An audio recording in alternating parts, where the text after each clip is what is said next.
Astaghfirullah. Jadikan aku kekasihnya. Itulah sebabnya kita mencintai Rasul, karena dia kekasih Allah. Ini yang pertama. Yang kedua, karena dengan adanya Nabi SAW, Allah mudahkan jalan kita ke surga. Kalau seandainya Allah tidak mengutus Rasul kepada kita, macam mana kita tahu jalan menuju surga? Satu hari ada Arab Badui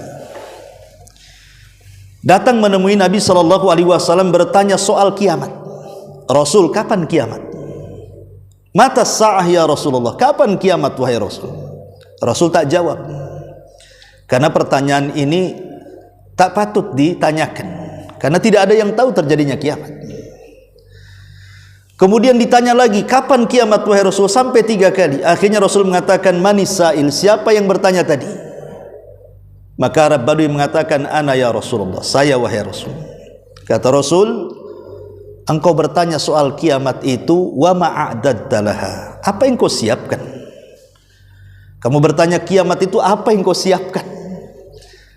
Apakah engkau bertanya kiamat itu untuk melihat bagaimana bumi dihancurkan, langit digulung, bintang dijatuh-jatuhkan, air lautan diluapkan? Apa itu maksudnya? Maka orang ini mengatakan, la syai'a ya Rasul, aku tidak punya apa-apa untuk bekal itu. Tetapi lihat ujung hadis, Arab Badui ini mengatakan, walakinni uhibbullaha war rasul, tapi aku sangat cinta dengan Allah dan Rasulnya. Ketika Rasul mendengar kalimat itu, apa kata Rasul? Idzan anta ma'aman ahbabta, kalau begitu engkau akan bersama idolamu, engkau akan bersama orang yang kau cintai. Anas ibn Malik, perawi hadis ini, hadir di situ. Dia mengatakan, demi Allah, sejak aku masuk Islam tidak pernah aku sebahagia hari ini dengan jawaban Rasul. Engkau akan bersama orang yang kau cintai.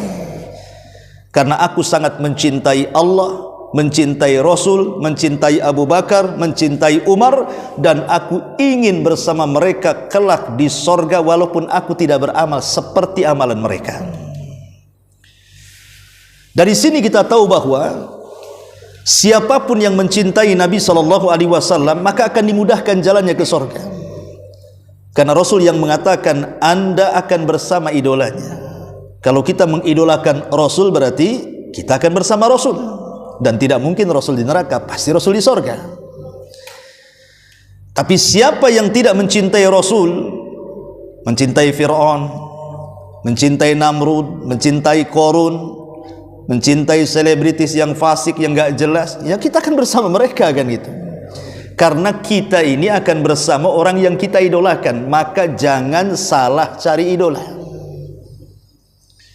Ini yang kedua. Yang ketiga, kenapa kita mencintai Nabi SAW? Supaya kita tidak menjadi orang fasik. Allah Subhanahu wa Ta'ala mengatakan,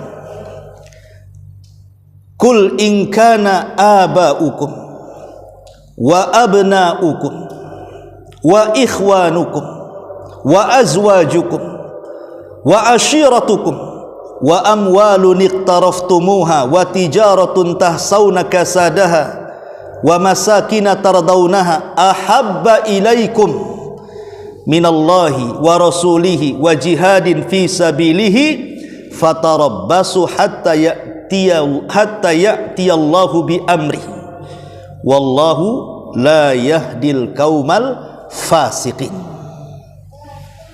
Katakan ya Muhammad, jika bapak-bapak kalian, anak-anak kalian, saudara-saudara kalian, pasangan-pasangan kalian, keluarga kalian, ataupun perdagangan yang kalian sukai, tempat tinggal yang kalian rindukan, itu lebih kalian cintai dibandingkan Allah, Rasul dan jihad, tunggu saja akan datang perkara Allah kepada kalian. Dan Allah tidak suka dengan orang-orang fasik. Dari sini kata ulama tafsir mengatakan bahwa siapa yang lebih mencintai yang lainnya daripada Allah, Rasul dan jihad, maka dipastikan dia fasik. Itulah yang kemudian kenapa kita cinta dengan Rasul, supaya tidak menjadi orang fasik. Itulah kenapa kita harus mencintai Rasul. Ini yang ketiga. Yang keempat, karena Allah Subhanahu wa ta'ala cinta dengan yang mencintai Rasul. Jadi kalau seandainya kita mencintai Rasul, maka Allah akan cinta dengan kita. Maknanya kalau kita tidak cinta kepada Rasul, maka Allah tidak akan cinta dengan kita. Mana ayatnya? Allah mengatakan, "Qul in kuntum tuhibbunallaha fattabi'uni yuhibbukumullah."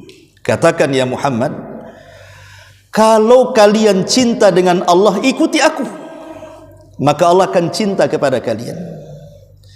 Maka siapapun yang mengikuti Rasul, maka Allah akan cinta dengan kita. Tapi siapa yang bermaksiat dengan Rasul, dipastikan Allah tidak sayang dengan kita. Pertanyaannya, apa manfaat Allah cinta dengan kita? Ada sebuah hadis, Nabi SAW mengatakan, "Innallaha idza ahabba 'abdan nadahu Jibril." Allah itu kalau cinta dengan hambanya, maka yang pertama dipanggil itu malaikat Jibril. Kemudian Allah mengatakan kepada Jibril, "Ya Jibril, inni uhibbu fulanan fa'ahibbahu." Aku cinta dengan hamba si fulan, kau harus cinta juga dengan dia. Cukup sampai di sini? Tidak. Jibril memanggil semua malaikat karena dia pemimpin malaikat. Apa kata Jibril? "Ya malaikat Allah, innallaha ahabba fulanan fa'ahibbuhu." Hei malaikat-malaikat Allah, dimanapun kalian berada, Allah sudah cinta dengan si fulan, kalian harus cinta juga dengan si fulan. Maka semua malaikat cinta dengan orang yang Allah cintai. Kemudian Allah pun meletakkan kecintaan kepada seluruh penduduk bumi, kepada orang yang dicintai Allah Subhanahu wa ta'ala. Itulah kenapa kita harus berusaha mengambil kecintaan Allah dengan cara cintai Rasulullah, supaya semua malaikat itu cinta dengan kita, dan semua makhluk yang ada di bumi juga cinta dengan kita. Lalu apa manfaatnya malaikat cinta dengan kita dan makhluk yang ada di bumi, manusia ini cinta dengan kita? Jangan salah, yang mencatat amal kita ini siapa? Malaikat. Kalau malaikat sudah cinta dengan kita, pasti yang dicatat yang baik-baik. Lalu apa fungsinya manusia cinta dengan kita? Di zaman Rasul ada satu jenazah lewat, semua manusia memuji dia. Tiba-tiba besoknya ada jenazah lewat, semua manusia mencaci maki dia. Kata Nabi SAW, adapun jenazah yang pertama, wajabat lahul jannah, dipastikan masuk surga. Adapun jenazah yang kedua, wajabat lahun nar, dipastikan masuk neraka. Jadi pujian manusia kepada kita ini juga salah satu syafaat. Makanya orang baik itu pasti dipuji manusia. Ketika ada orang baik mati di usia 30 tahun, yalah, biasa orang baik itu mati muda biasanya. Yang tua-tua ini lama mungkin nggak baik, tak mati-mati dia. Ada juga istilah masyarakat. Tapi ini bukan barometer kan itu ya. Tapi ada loh ucapan kayak gitu itu.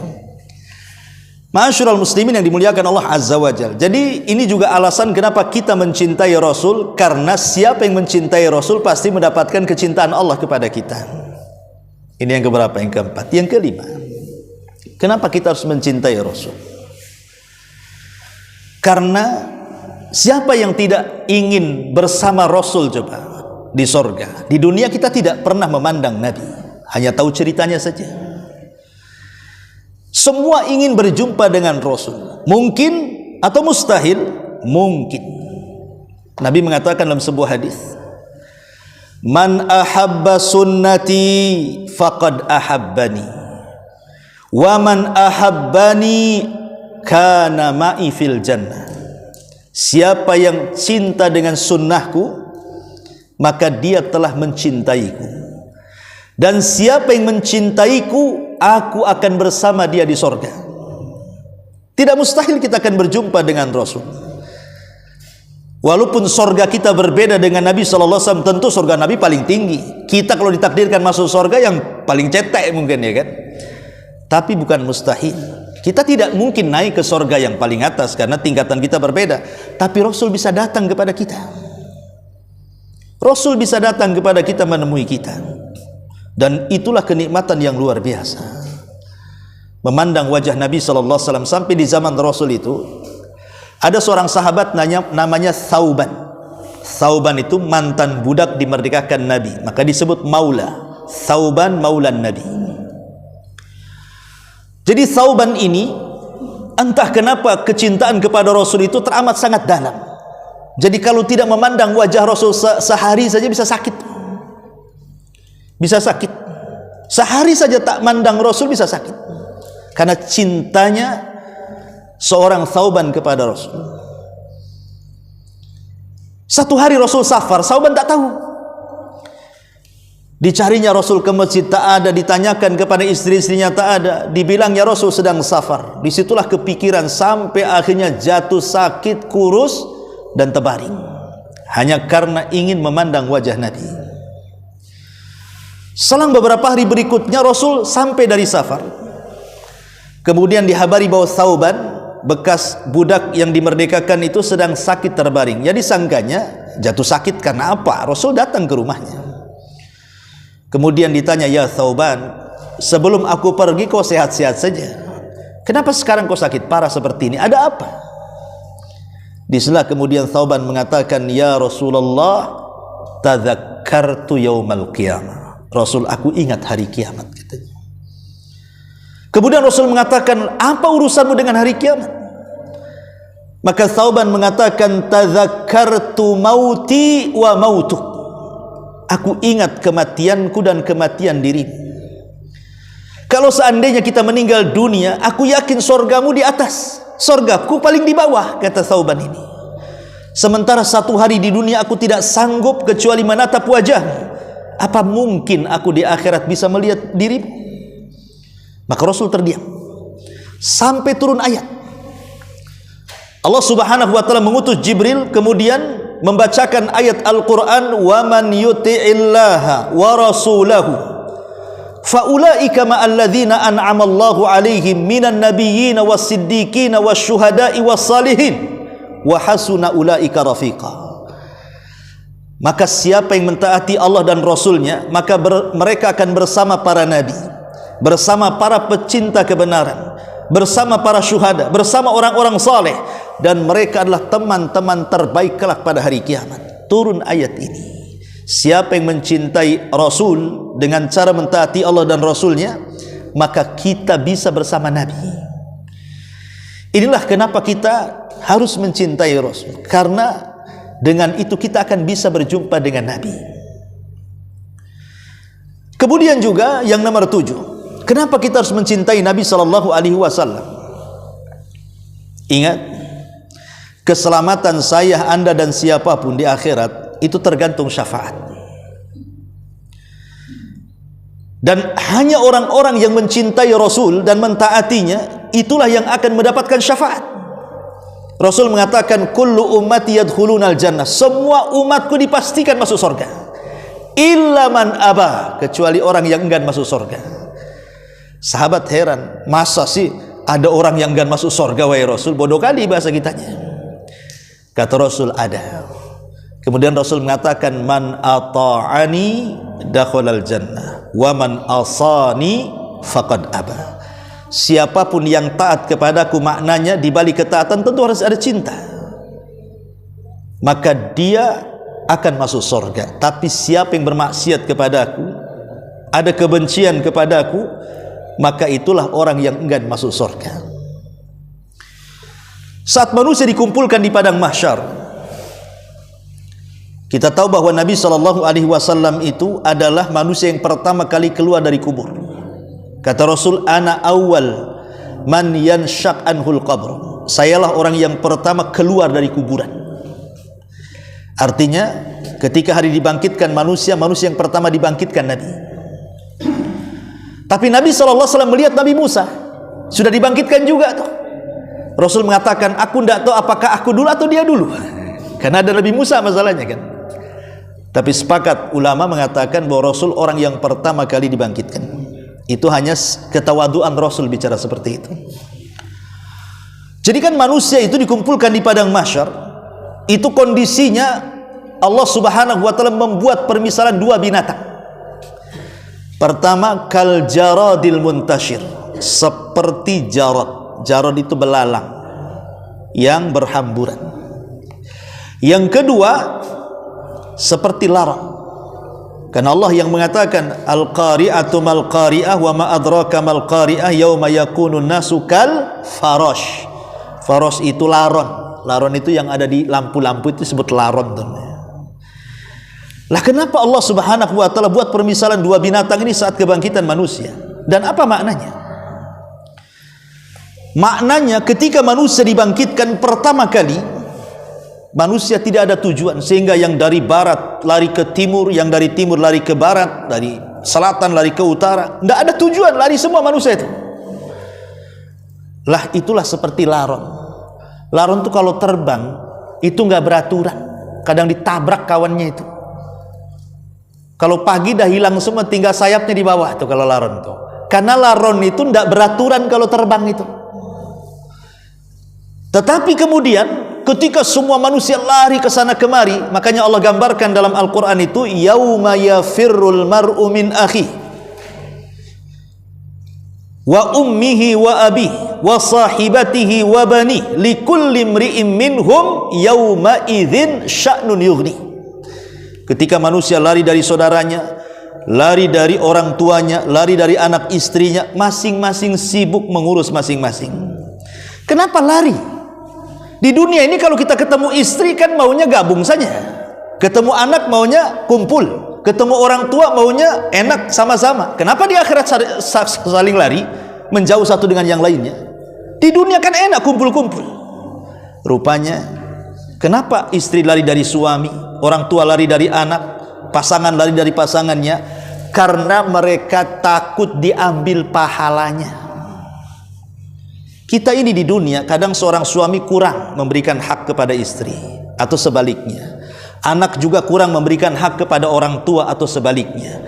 Itu di akhirat akan ditagih haknya itu. Makanya mereka lari, tidak mau diambil pahalanya. Itulah yang menjadikan lari ke sana kemari itu. Tetapi ketika mereka sudah tidak beraturan larinya, menjauh keluarganya, maka datanglah nada munadin, seorang penyeru untuk kumpul di sebuah tempat. Disitulah manusia yang dari mana-mana lari itu tertuju ke situ. Itulah seperti belalang. Karena belalang itu kalau terbang dengan kawanannya, dia jelas terbangnya, nggak lari sana sini. Kalau belalang itu jelas dia dengan kawanannya ke sana semua gitu ya. Itu makanya disebut dengan dua binatang. Lah ketika kemudian sampai di sebuah tujuan panggilan itu, tidak mudah kita ini datang ke panggilan orang yang memanggil itu, entah berapa jaraknya. Disitulah manusia dibangkitkan sesuai dengan amalannya. Ketika di dunia sombong, dia dikecilkan seperti semut. Bayangkan semut untuk ke panggilan itu berapa jauhnya tuh, coba bayangkan. Kemudian yang poligami, yang tidak adil, itu akan pincang mereng jalannya. Itu cemana tuh akan sampai ke panggilan tuh yang mereng-mereng itu. Ada yang poligami nggak di sini? Ya. Kemudian juga orang-orang yang makan riba, yang Allah katakan alladzina ya'kuluna riba la yakumuna illa kama yatakhabbathu syaitanu minal mas. Seperti orang mabuk jalannya. Lihat orang mabuk itu, kadang jatuh, kadang berdiri, nyungsap ke got, orang mabuk. Ya. Sampai kapan dia sampai ke panggilan itu? Tersiksanya orang itu. Makanya kenapa kemudian Rasul mengatakan manusia itu akan diwafatkan sebagaimana kebiasaannya, dan manusia akan dibangkitkan sebagaimana wafatnya. Inilah yang kita khawatirkan. Jangan sampai kita wafat disesuaikan dengan kebiasaan maksiat kita, karena akan dibangkitkan seperti itu. Singkat cerita, ketika manusia sudah kumpul di padang mahsyar, matahari didekatkan 1 mil di atas kepala. 1 mil ini, kata perawi hadis, ada dua makna. Ada makna mil itu maksudnya jarak, ma'ruflah 1 mil 1 kilo kan itu ya. Tapi ada juga yang memaknai ulama hadis itu mil itu artinya alat untuk bercelak. Alat celak itu cuma segini ya. Kalau seandainya makna mil itu alat untuk bercelak, hanya anggaplah paling panjang 1 jengkal, berarti kan matahari ada di atas kepala, pas tuh. Itu kalau dimaknai alat bercelak. Tapi kalau dimaknai mil itu jarak, tetap masih dekat. Di bumi saja logika ya, kalau matahari keluar dari garis edar, kalau dia mendekat ke bumi, terbakar tuh bumi itu. Kalau menjauh dari bumi, bekulah bumi. Itu matahari itu. Makanya Allah paskan di porosnya sehingga tidak terbakar dan tidak beku. Ini kuasa Allah. Cemana matahari berada 1 mil di atas kepala. Sementara kondisi manusia tidak ada yang duduk, tidak ada yang berbaring, semua berdiri. Kenapa berdiri? Itulah disebut kiamat. Yaumul qiyamah. Kenapa yaumul qiyamah? Qiyamah itu bahasa Arab karena diambil dari kalimat qiyam. Qiyam itu berdiri artinya. Qoma yakumu qiyaman bahasa Arabnya. Maka disebut hari kiamat, hari berdiri manusia. Quran mengatakan khamsina alfasana, 50.000 tahun. Apakah ini untuk semua orang? Tidak. 50.000 tahun ini untuk orang kafir. Adapun untuk orang yang beriman sesuai amalannya. Kadang tidak berdiri juga. Orang-orang yang masuk surga tanpa hisab itu tidak sempat berdiri, direct masuk surga dia. Tetapi bagi orang-orang fasik, entah berapa lama mereka tinggal di situ, sehingga ketika mereka sudah tidak tahan, mulailah mereka datang kepada Adam. Kemudian mengatakan, ya Adam, ala tara ila ma nahnu fih, tidakkah kau lihat kami? Kau tidak iba loh, ini anak cucumu loh. Kami ini kepanasan di sini. Isfa' lana ila rabbik, mintalah syafaat kepada Rabbu. Tapi Adam mengatakan, tidak bisa aku memberikan syafaat kepada kalian karena aku pernah melakukan satu dosa dan Allah pernah murka dan tidak pernah murka sebelum dan sesudahnya seperti itu. Apa dosa Adam? Memakan buah larangan di sorga, makanya diusir ke bumi. Kata Adam, datang ke Nuh. Akhirnya semua datang ke Nuh. Mereka mengatakan, ya Nuh, engkau adalah awal Rasul. Isfa' lana ila rabbik, ala tara ila ma nahnu fi, mintalah syafaat kepada Rabbu, tidakkah kau lihat kami ini? Tapi Nuh mengatakan, sama, aku juga pernah melakukan dosa dan Allah murka kepadaku. Apa dosa? Nuh pernah berdoa meminta kepada Allah agar di bumi itu jangan ada satu jiwa orang kafir yang hidup. Rabbi la tadhar 'alal ardi minal kafirina dayyara. Ya Rabb, jangan kau sisakan orang kafir itu hidup di permukaan bumi, katanya. Makanya di zaman Nabi ketika banjir itu tidak ada yang hidup satupun kecuali yang ada di perahunya Nabi Nuh itu saja. Makanya Nuh disebut bapak manusia kedua, karena kita semua ini turunan Nuh, semuanya satu dunia ini, dari 3 putranya Syam, Ham dan Yafis itu. Kemudian kata Nuh, kalian datang aja ke Nabi Ibrahim. Maka mereka datang kepada Ibrahim dan mengatakan, ya Ibrahim, engkau ini kekasih Allah, mintalah syafaat kepada Allah, tidakkah kau iba dengan kami? Kata Ibrahim, tidak bisa, aku juga pernah melakukan dosa. Apa dosa Ibrahim? Aku pernah berdusta 3 kali. Dusta pertama, ketika dia diajak bapaknya untuk hadir di pesta Namrud. Ayo nak pergi, kata Ibrahim, tidak bisa, saya lagi sakit, katanya. Padahal sehat. Nah, itulah dusta pertama. Dusta kedua, ketika ayahnya sudah pergi, dia pun pergi, tapi masuk ke istana Namrud, dihancur-hancurkannya patung itu. Kemudian palunya diletakkan di patung yang paling besar. Kemudian setelah acara pesta, heboh, Tuhannya hancur. Siapa yang menghancurkan Tuhan ini? Akhirnya diselidiki, ada anak muda namanya Ibrahim. Tangkap Ibrahim. Tangkap Ibrahim.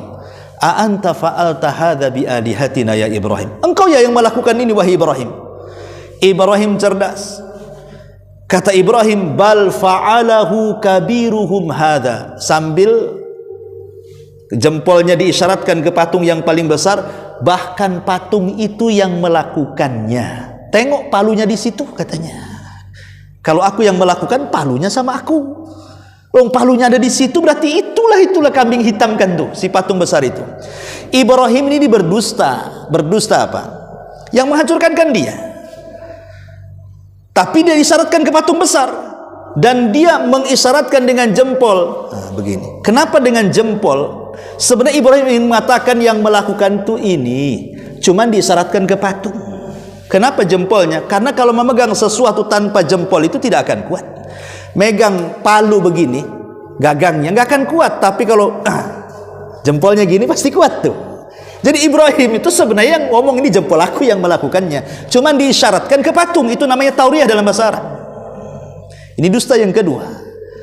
Dusta yang ketiga ketika di Mesir, ada raja yang punya kelainan, suka dengan istri orang. Kalau istri orang cantik, suaminya dibunuh, diambil istrinya. Itu kelainannya itu. Sarah ini wanita paling cantik satu dunia karena dia mewarisi separuh kecantikan Hawa, sama dengan Nabi Yusuf yang paling tampan karena mewarisi separuh Nabi Adam. Berarti Adam lebih tampan lagi Yusuf kan, karena separuhnya saja sudah wanita-wanita ngiris-ngiris tuh kan, jari-jari mereka tanpa sadar. Kata Ibrahim kepada istrinya, nanti kalau kau ditangkap jangan bilang aku suamimu, bilanglah aku saudaramu. Maksudnya saudara se-Islam, karena di zaman itu yang Islam cuma 2 orang ini saja. Tauriah namanya. Ini juga dusta yang ketiga. Kata Ibrahim, aku sudah berdusta 3 kali. Datang kalian kepada Nabi Musa. Maka mereka datang kepada Nabi Musa dan mengatakan, ya Musa, isfa' lana ila rabbik, ala tara ila ma nahnu fi. Mintalah syafaat kepada Rabbmu. Kau tidak lihat kami ini tersiksa di padang mahsyar. Kata Musa, tidak bisa, aku pernah melakukan dosa. Apa dosanya Musa? Membunuh tanpa sengaja. Ketika anak-anak muda sedang berkelahi, dia datang. Kata anak muda yang dizalimi, wahai Musa, tolong aku. Maka ketika Musa melihat bahwa anak muda itu yang benar, ini yang salah, mulai ditolong. Ketika dia hendak nonjok, ditangkis Nabi Musa. Nangkisnya kekerasan, terpental, mati. Belum ditonjok, belum ditangkis, sudah mati itu. Kuatnya Nabi Musa itu. Artinya dia tidak sengaja membunuh. Tapi ini dianggap dosa oleh Nabi Musa. Padahal sebenarnya Allah sudah memaafkan. Kata Musa, aku tidak bisa. Datang kepada Isa. Isa tidak menyebutkan dosanya. Tapi Isa mengatakan, datanglah kepada Muhammad, seorang laki-laki yang sudah diampuni dosanya, yang telah, yang sedang, dan yang akan datang. Datang kepadanya. Maka mereka datang kepada Rasul dan menceritakan, kami sudah datang kepada Adam, kepada Nuh, kepada Ibrahim, kepada Musa, kepada Isa, semua ulul azmi. Mereka tidak sanggup. Mereka mengisyaratkan kepadamu. Kata Rasul, analaha kan ku coba. Maka Rasul kemudian pergi menghadap Rabbnya, kemudian sujud di bawah arasy-Nya dengan sujud yang lama. Dalam sujud itulah Rasul berdoa, ya Rabb, dulu di dunia kau janjikan akan berikan syafaat bagiku, maka buktikanlah janjimu hari ini. Entahlah berapa lama Rasul sujud di bawah arasy itu, sebelah kanan arasy.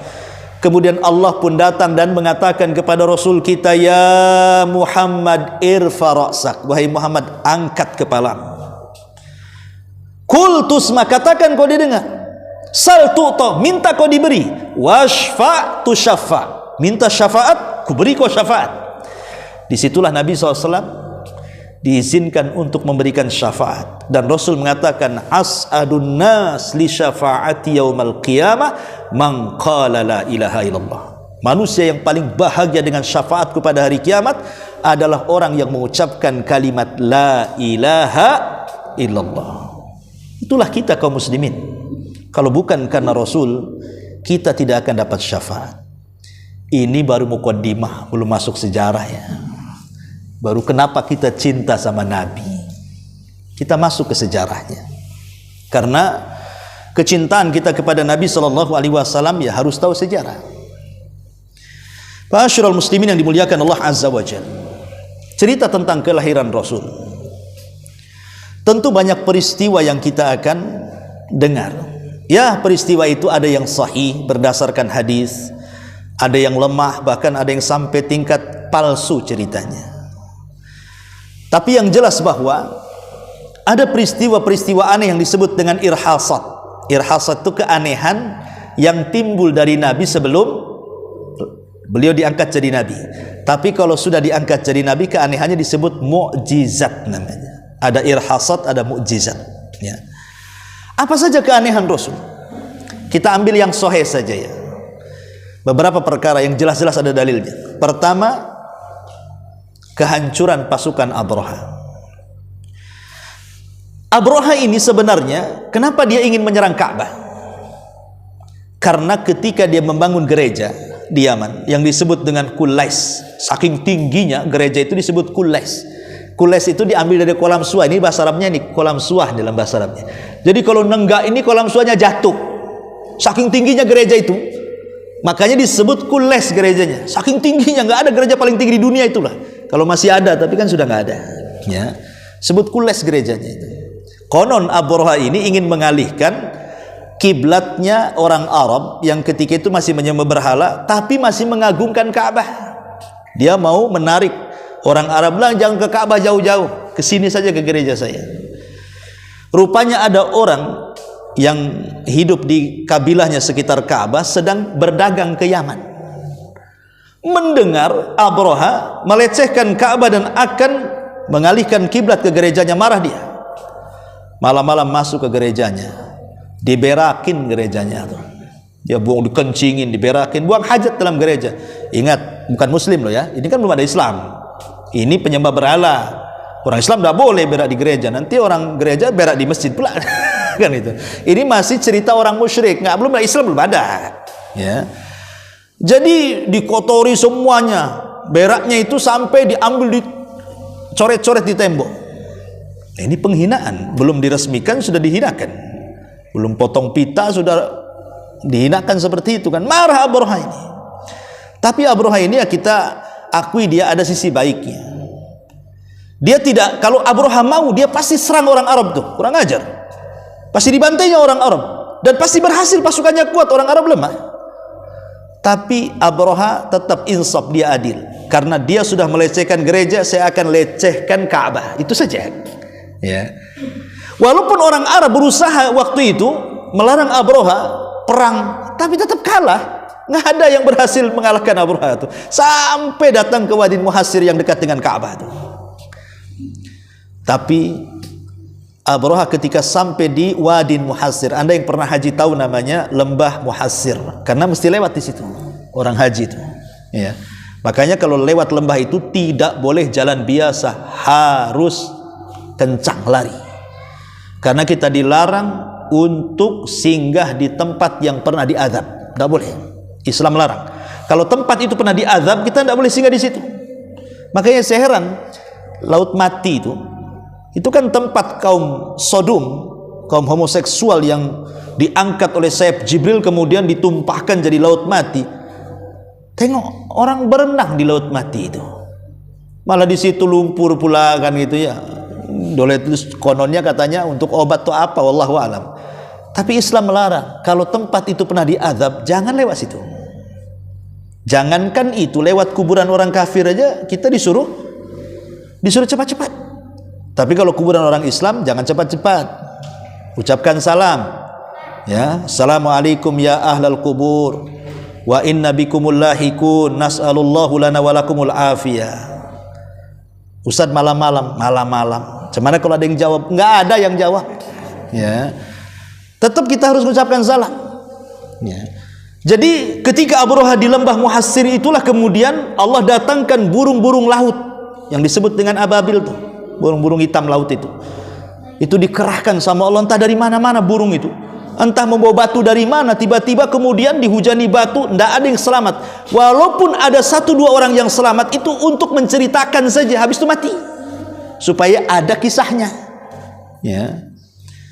Pertanyaannya, yang menjaga orang Ka'bah itu, yang menjaga Ka'bah itu orang musyrik, penyembah Lata, Uzza, Manat, Hubal. Yang menyerang Ka'bah ini agamanya Nasrani.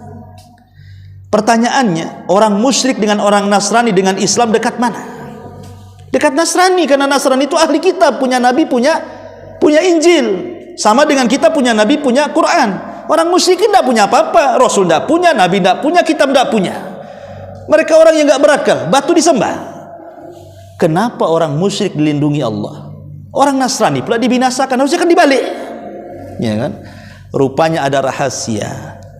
Karena 50 hari atau sebulan setengah kurang lebih itu akan lahir seorang nabi. Makanya Abraha dihancurkan oleh Allah Azza wa Jalla. untuk keamanan Nabi yang akan dilahirkan. Karena 50 hari setelahnya lahir Rasul. Lah ketika kelahiran Nabi SAW di kota Yathrib atau disebut dengan Madinah. Waktu itu kan mayoritas yang tinggal di Yathrib di kota Madinah itu Yahudi yang paling banyak. Orang musyrik itu ya separuhnya. Kebanyakan orang Yahudi. Di sana ada Yahudi Bani Quraidah, ada Yahudi Bani Kunaiko, ada Yahudi Bani Nadir. Pokoknya ada 10 kabilah lah, 10 kabilah Yahudi, tapi yang paling besar itu 3. Itu menguasai ekonomi Madinah tuh zaman itu. Dan tercatat dalam kitab mereka, apabila muncul bintang Ahmad, ini tidak diketahui orang musyrik, yang tahu hanya orang-orang Yahudi saja. Berarti malam itu telah lahir seorang nabi yang mereka tunggu-tunggu. Karena orang-orang Yahudi itu, mereka punya alasan kenapa mereka tinggal di Madinah. Kenapa mereka tidak ke Yaman saja yang ketika itu ekonominya luar biasa. Dulu Saudi kalah Yaman, ekonomi di zaman itu luar biasa. Jadi tempat berdagang di Yaman itu disebut saif, ya, rihlatas sitai was saif. Ya, kalau sita itu maksudnya ke Syam. Kenapa tidak ke Syam atau ke Yaman saja? Kenapa mereka mengarah ke Madinah yang nggak ada ekonominya di situ, tanah gersang yang hanya kurma saja tumbuh di situ? Karena mereka dapat informasi di situ akan lahir Nabi akhir zaman yang akan membawa mereka kepada kejayaan. Itulah alasan Yahudi dari mana-mana datang ke Madinah. Sehingga bergenerasi, beratusan tahun mereka tinggal di situ, dan setiap kakeknya meninggal nanti mewasiatkan ke anaknya, jangan tinggalkan Madinah, di sini akan datang Nabi. Nanti kalau anaknya mati berwasiat kepada cucunya, jangan tinggalkan tempat ini, akan lahir seorang Nabi. Makanya Quran mengistilahkan ya'rifunahu kama ya'rifuna abna'ahum. Nabi yang akan dilahirkan itu lebih kenal dibandingkan anak-anak mereka sendiri, karena saling berwasiat. Ya. Lah ketika muncul bintang Ahmad, semua padri-padri Yahudi itu keluar. Semua keluar, tokoh-tokoh Yahudi itu saling bertanya-tanya satu dengan yang lainnya. Ini ciri-ciri Nabi sudah ada. Berarti malam ini akan lahir seorang Nabi, karena bintang itu sudah cuma muncul satu kali saja. Maka diinformasikan ke semua rumah-rumah Yahudi yang ada di kota Madinah, ada enggak bayi yang lahir? Maka dicek. Dari kabilah Bani Quraidah tidak ada yang lahir, Bani Kunaiko tidak ada yang lahir, Bani Nadir tidak ada yang lahir. Coba ke Khaybar, ke Yahudi Khaybar, tidak ada yang lahir. Pusing para padri ini. Loh, ini tanda sudah ada, mestinya ada yang lahir. Ya. Ketika keesokan harinya mereka mendengar dari arah Mekah, rupanya ada seorang ibu namanya Aminah melahirkan anak. Dari situlah menangis tuh pendeta-pendeta Yahudi itu. Apa kata mereka? Qad dhahabat nubuwatu Bani Israel. Telah hilang kenabian Bani Israel dan diambil alih oleh Bani Ismail, katanya. Karena kan orang Arab keturunan Ismail, sementara orang Yahudi keturunan Israel, Nabi Yakub. Ya. Disitulah maka mereka pun hasad. Kenapa Nabi itu tidak dari kami, ratusan tahun kami tunggu, kenapa pula dari orang Arab yang hari-hari kita perang melawan mereka, katanya. Ini Nabi kok dari musuhnya. Sejak itu orang-orang Yahudi tidak mau beriman karena hasad, walaupun mereka tahu kebenaran. Tidak mau beriman kepada Rasul. Sampai ketika Rasul hijrah ke Madinah, kurang dari 10 orang Yahudi yang masuk Islam itu. Selebihnya tidak ada yang masuk Islam. Itulah kerasnya hati orang Yahudi itu. Kalau orang Nasrani terbalik, banyak yang masuk Islam, ribuan di zaman Nabi. Bahkan satu kabilah Nejron Yaman itu semua masuk Islam, orang Nasrani. Makanya Nasrani itu lebih lembut dibandingkan Yahudi. Yahudi itu keras kepala, Nasrani ada lembut-lembutnya lah kan itu. Walaupun keras juga kan. Tapi ada lembut-lembutnya dibandingkan Yahudi itu. Lah ini kan keanehan-keanehan yang nasnya sahih gitu ya. Banyak sebenarnya. Adapun tentang api majusi yang padam saat kelahiran Rasulullah, hadisnya lemah semua. Kemudian 4 balkon tiang Persia tiba-tiba roboh, ini pun hadisnya lemah. Ya, dan banyak hadis-hadis sebenarnya lemah, tapi yang sahih itu cuma 3. Yang satunya ketika Aminah melahirkan Rasul, ada cahaya yang memancar ke arah timur dan barat, seolah-olah anak ini akan menguasai 2 negara di daya yang kelak menguasai dunia, Persia dan Romawi. Itu saja yang sahih yang disebutkan di kitab-kitab sejarah. Taib. Balik kepada kelahiran Nabi sallallahu alaihi wasallam. Jadi Nabi sallallahu alaihi wasallam lahir, memang terjadi silang pendapat. tentang tanggal, bulan dan juga tahun. Imam Ibnu Hazm mengatakan Rasul itu lahir di bulan Ramadan, sama dengan diutusnya beliau juga di bulan Ramadan. Tapi mayoritas para ulama mengatakan tidak, Rasul lahir itu di bulan Rabiul Awal, dan itu pendapat yang kuat karena mayoritas ulama mengatakan seperti itu. Adapun tanggal diperselisihkan juga, tapi yang masyhur tanggal 12. Tanggal 12 bulan Rabiul Awal tahun Gajah. Kenapa tahun Gajah? Karena belum ada almanak penanggalan di zaman itu. Islam baru punya penanggalan di zaman Umar. Umar baru buat Hijriyah, 1 Hijriyah, 2 Hijriyah, itu di zaman Umar. Di zaman Nabi tidak. Di zaman Nabi itu kalau ada bayi lahir, maka tahunnya akan dinasabkan kepada peristiwa. Umpamanya ada tsunami, lahir 2 hari, tahunnya tahun tsunami, gitu ya. Kalau ada gempa bumi, 3 hari lahir setelah gempa bumi, tahunnya gempa bumi, gitu. Jadi dinasabkan kepada peristiwa. Lah karena ketika Nabi lahir tidak ada peristiwa kecuali 50 hari sebelumnya perang Gajah, makanya disebut tahun Gajah. Itulah kenapa kemudian tahunnya tidak jelas, makanya dinasabkan kepada peristiwa. Tahun Gajah 12 Rabiul Awal, tahun Gajah hari Senin. Ini jelas hari Senin, tidak ada khilaf karena Rasul pernah ditanya tentang keutamaan hari Senin. Kenapa engkau berpuasa hari Senin wahai Rasul? Kata Rasul, dzakal yaum wulidtu fi, karena hari itu aku dilahirkan. Berarti kalau kita ini puasa Senin, hakikatnya kita sedang merayakan kelahiran Nabi. Setiap Senin aja puasa, itu kita sedang merayakan itu dengan puasa sebenarnya, ya. Nggak harus nunggu setahun sekali kan itu ya. Tiap Senin kita bisa merayakan dengan puasa Senin, ya. Itu bagi yang tidak laparan, ya. Kalau yang suka laparan susah puasa. Tapi Islam itu membuka pintu kebaikan itu tidak satu. Bagi yang laparan maka nggak usah puasa, tapi sholat malam rajinkan. Bagi yang ngantuan jangan sholat malam, ya, tapi sedekah. Bagi yang bakhilan, nggak usah sedekah, ya, zikir kan itu. Bagi yang sariawanan, suka sariawan, susah zikir ini kalau sariawan tuh. Ya carilah amalan baca Quran tuh apa kan. Jadi pintu kebaikan tidak satu. Makanya pintu-pintu surga itu juga disesuaikan dengan kebiasaan ibadah kita kan. Ada pintu sholat, karena rajin sholat. Ada pintu sedekah, karena rajin sedekah. Ada pintu zakat, karena rajin zakat. Ada pintu jihad, karena rajin jihad, dan begitu seterusnya, ya. Kembali bahwa Nabi SAW lahir hari Senin, tanggal 12 bulan Rabiul Awal tahun Gajah. Kebiasaan orang Arab kalau lahir, biasanya bayi itu tidak dirawat oleh ibunya, tetapi dititipkan ke desa, ke Baduy. Tentu ada alasan, karena di zaman itu di kota itu banyak wabah, ya, macam ya wabah lah kan, corona atau apalah namanya kan. Banyak wabah di kota itu, tidak sehat. Yang sehat itu di pedesaan. Jadi anaknya jangan sampai kena penyakit, makanya ditaruh di desa. Yang kedua, orang Arab itu zaman itu mengagungkan bahasa, makanya muncul pujangga-pujangga hebat di zaman itu.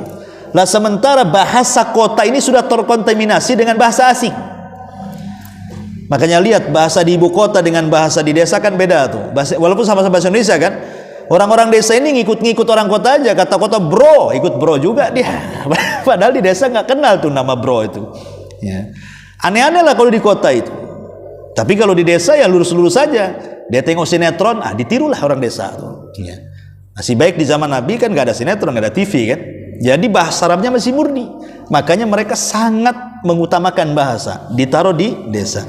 Yang ketiga juga, di desa ini sudah terbiasa anak-anak itu dilatih kedewasaan, seperti mengembala kambing, sehingga kecil-kecil orang itu, dan sampai sekarang ya orang Arab itu, saya waktu tinggal di Yaman itu ada anak-anak kecil itu, kalau dia minta mainan sama orang tuanya nggak dikasih, dibiarkan dia guling-guling di tanah tuh sampai nangis darah, nggak dikasih. Akhirnya anak-anak sana itu tidak pernah dibelikan mainan sama orang tuanya, ya cari mainan sendiri, entah batu entah pohon-pohon. Kalau kita tidak bisa, bi boneka, beli boneka, bi kapal-kapalan, beli kapal-kapalan. Jadi akhirnya rumah penuh dengan mainan. Jadi kerjanya main aja itu anak-anak tuh, sampai besar main. nggak ada kedewasaan kan. Lah, orang Arab itu dari kecil dilatih dewasa dia, sehingga tidak pernah manja sama orang tuanya. Lihat Nabi SAW di usia 12 tahun sudah jadi penggembala kambing, sudah membantu ekonomi ayahnya. Pertanyaannya, 12 tahun hari ini kemana kalau nggak nongkrong di jembatan, nggak nongkrong di jok-jok sepeda, ikut geng-geng motor, ngelem-ngelem di pinggir-pinggir jalan itu. Anak 12 tahun. Bahkan yang lebih parah, sudah kuliah pun masih juga WA sama abinya, "Bi, tolonglah kirim." Itu udah kuliah tuh, masih juga ngeributin orang tuanya. Lebih parah lagi, sudah kawin pun masih minta juga modal sama orang tuanya. Nggak ada dewasa-dewasanya hari ini. Tapi Nabi 12 tahun sudah bisa cari uang. Dan Rasul ingin wafa. Wafa itu bahasa Arab, bahasa kitanya, dia ingin lebih lagi membalas kebaikan orang. Dia sudah berbuat baik, saya harus lebih baik lagi. Itu namanya wafa. Kalau ada orang berbuat baik, kita akan lebih baik, lebih lagi 2 kali lipat dibandingkan dia. Itu akhlak Nabi, wafa namanya. Nah, itu ingin menghidupi pamannya karena miskin Abu Talib. Makanya dia cari maisha untuk menghidupi pamannya. Singkat cerita, ada satu kabilah namanya Bani Sa'idah. Itu terjadi paceklik, tidak turun hujan. Akhirnya kemudian wanita-wanita yang punya anak, kalau nggak punya anak kan nggak keluar dari susunya. Jadi sekitar 40 wanita itu, mereka dari desa datang ke kota cari bayi-bayi. Semua dapat bayi orang kaya, kecuali Nabi yang masih orok, masih bayi itu tidak dilirik sama sekali. Nengok lewat. Alasannya apa? Satu, dia memang yatim, 6 bulan di perut ibundanya, ayahnya sudah meninggal. Yang kedua, Aminah fakir. Saya kalau nyusui dia, apa imbalannya orang fakir? Rugilah saya nyusui. Jadi akhirnya lewat-lewat gitu saja itu, gak laku. Ketika semua orang sudah dapat bayi, mereka pun pulang ke Bani Sa'idah. Bayi Nabi SAW tidak ada yang ngambil satupun. Qadarullah, ada seorang wanita yang terakhir datang karena menggunakan atan. Atan itu unta kurus, jadi jalannya lambat gitu ya. Namanya Halimah Sa'diyah. Ibunda Halimah Sa'diyah ini paling lambat ya. Ketika sampai ke Mekah sudah habis bayi. Tinggal satu namanya bayi Muhammad ini. Awalnya tak mau ngambil juga. Cemana saya datang ke kota itu untuk cari uang. Kalau saya ambil bayi ini, apa imbalan dari orang tuanya kan itu. Tapi suaminya baik. Abu Kabsyah dia mengatakan kepada Halimah, kata Abu Kabsyah, ambil saja. La'allallah yubarikuna. Semoga Allah memberkahi kita dengan mengambil ini. Akhirnya terpaksalah diambil. Karena nggak dapat, daripada pulang nggak bawa, diambil. Subhanallah. Dari Bani Sa'idah ke Mekah ini kan jauh. Lelah kedua orang ini, apalagi bawa bayi. Mereka kan bawa bayi, kalau nggak bawa bayi kan nggak keluar dari susunya kan. Sementara air susunya Halimah itu jelek, tidak bagus.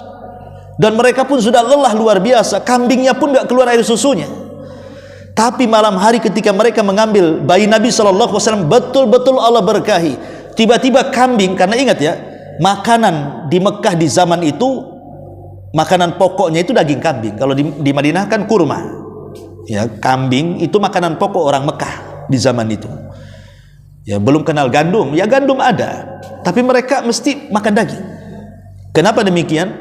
Karena kambing di Mekah itu diberkahi. Ya, kalau di Madinah kormanya yang diberkahi, makanya disebut korma ajwa namanya. Kalau orang haji, orang umroh beli kurma di Madinah, itu kurmanya disebut ajwa, itu berkah. Siapa yang makan kurma 7 butir di pagi hari, dia tidak akan terkena sihir dan racun sampai sore hari. Siapa yang makan kurma 7 butir di sore hari, tidak akan kena sihir dan racun sampai pagi hari. Itu keberkahan kurma. Tapi kalau di Mekah kambing, karena diberkahi oleh Nabi Ibrahim. Ketika Ibrahim ini datang kepada istri kedua Ismail, karena istri pertamanya kan jelek akhlaknya, diceraikan. Kemudian nikah lagi, dapat istri yang salehah.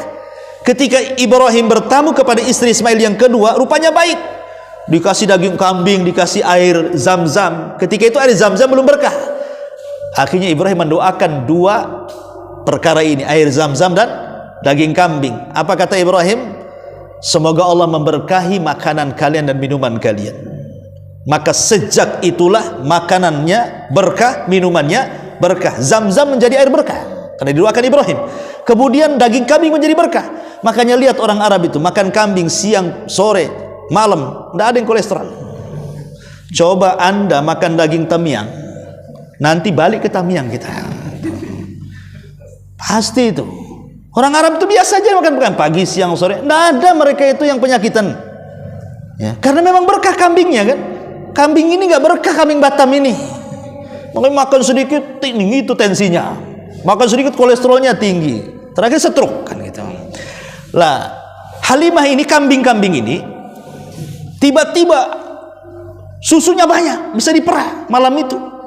Aneh juga, Abu Kabsyah ini aneh, kambing ini kurus, kenapa banyak air susunya, sampai akhirnya Halimah bisa minum, suaminya bisa minum, dan kemudian air susunya juga jadi sehat. Kemudian bayinya Halimah pun bisa nyusu dengan enaknya, dan Nabi SAW juga bisa nyusu. Di sini ada keanehan. Rasul itu ketika hendak ditetekkan di sebelah kiri, Rasul tidak mau. Kenapa? Karena itu jatah saudara sepersusuannya, dan tidak mau, nolak. Pokoknya ditaruh di tetek sebelah kiri, nolak, tidak mau. Maunya tetek sebelah kanan, karena sebelah kanan tidak pernah dipakai. Coba bayangkan, ini masih bayi, tahu itu tetek bukan milik dia, ya kan? Milik saudara sepersusuannya. Ini bukan hak saya, ini hak saudara sepersusuan saya. Ini bayi-bayi tahu hak dia loh ya.